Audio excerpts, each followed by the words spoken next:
Have you ever heard the word glycolysis?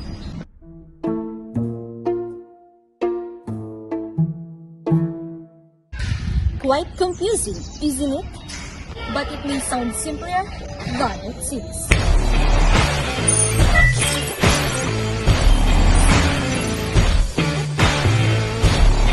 We are the Group 1, STEM from Paranglan National High School. Welcome to glycolysis.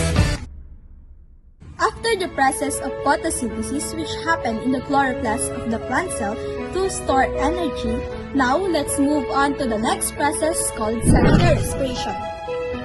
Cellular respiration, it is a series of chemical reactions that break down glucose to produce ATP.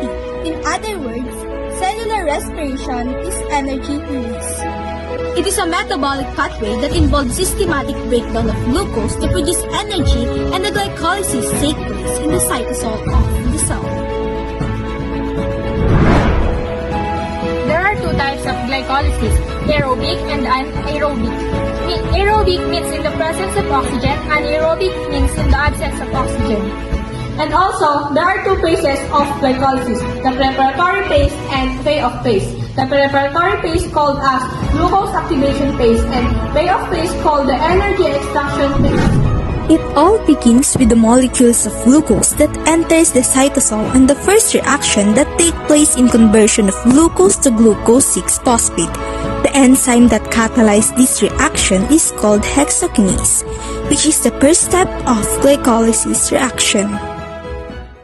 During step 1, the kinase enzyme transfer a phosphate to adenosine triphosphate to glucose from adenosine diphosphate and glucose 6-phosphate. This reaction is irreversible. In the next step, phosphoglucose isomerase, the glucose 6-phosphate is converted into its isomer, fructose 6-phosphate. The phosphate group is transferred from ATP to fructose 6-phosphate, producing fructose 1,6-phosphate. This step is catalyzed by the enzyme phosphofructokinase.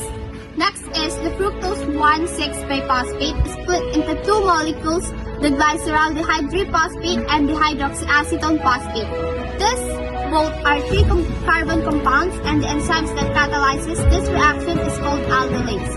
In the next process, in the form of 2 ATP, the 2 compound glyceraldehyde 3-phosphate and the hydroxyacetone phosphate are actually isomers and can be interconverted.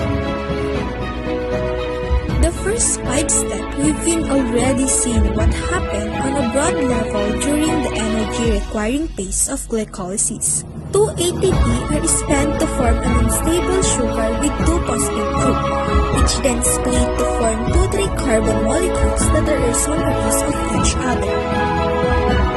In the second phase of glycolysis, a dehydrogenase enzyme catalyzes the removal of hydrogen from glyceraldehyde and phosphate, substrate and transfer phosphate to form ATP. The overall reaction is circular, using energy that is used to phosphorylate the molecule, forming 1 2-phosphate. Next step, another kinase enzyme catalyzes another phosphorylation event, 1,2-phosphoglycerate. Donates one of its phosphate groups to ADP, making the molecules of ATP and turning into 3-phosphoglycerate. The next step, the mutase enzyme facilitates the rearrangement of 3-phosphoglycerate into the isomer 2-phosphoglycerate. In next step, another lyse catalyzes the formation of 2-phosphoglycerate into phosphoenol pyruvate by removing water molecules. In the final step of glycolysis, a kinase reactions allows phosphoenol pyruvate to denote a phosphate to ADP from pyruvate and ATP. In the second half of glycolysis, the 3-carbon sugar formed in the first half of the process go through a series of additional transformation, turning into pyruvate.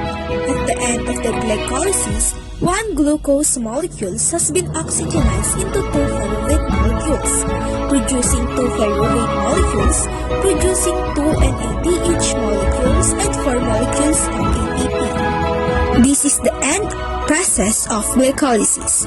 The production of glycolysis is transported to mitochondria of the cell for participating the citric acid cycle.